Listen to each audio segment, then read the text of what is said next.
Today's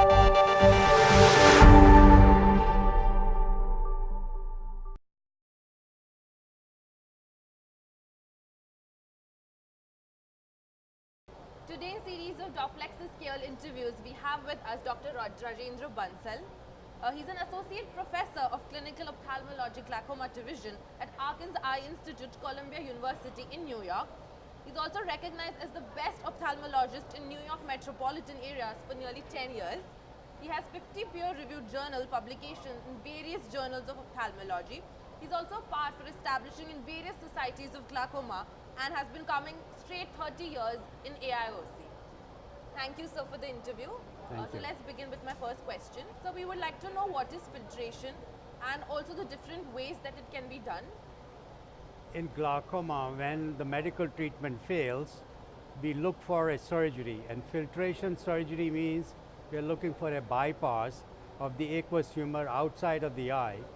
There are three areas where the fluid can be redirected. Most commonly used is the subconjunctival space, which has been used for last almost 100 years. But there are other surgeries where the fluid is redirected into the Schlemm's canal and also into suprachoroidal space. So filtration surgery is a surgery to redirect the aqueous humor to different places. We would also like to know what is the conventional method of doing it and also the different ways that it can be done.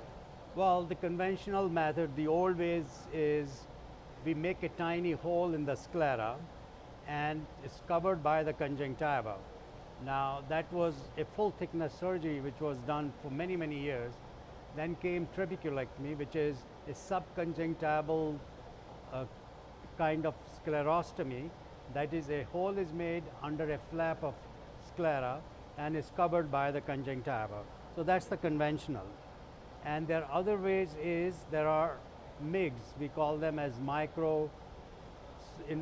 invasive glaucoma surgery, which is stents basically put into the Schlemm's canal. That is, Schlemm's canal is connected to the anterior chamber through various ways, and the fluid is redirected into the Schlemm's canal.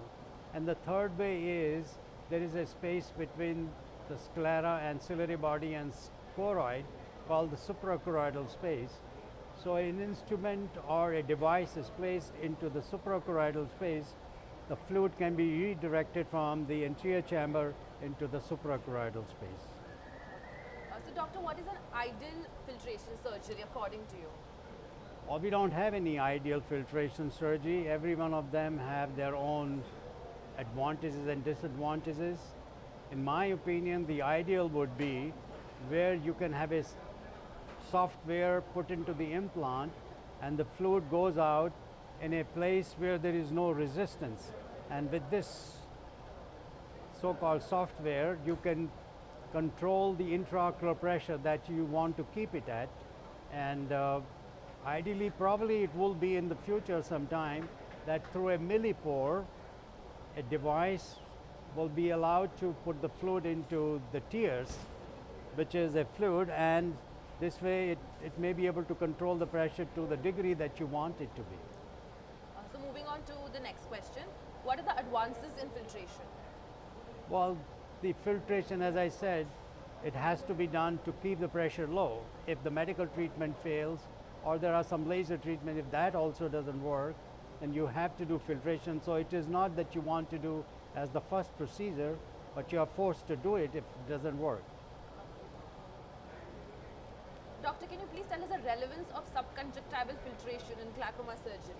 Well, as I said, subconjunctival space has been used most commonly, and why we want to use it as we do the surgery now, because that's the only space where the fluid is redirected and you can get the pressures to low teens or even in single digits. So in very advanced glaucomas, the relevance of filtration surgery in the subconjunctival space is you want to bring the pressure down to low digits, single digits or low teens, and that's the only way it can be done.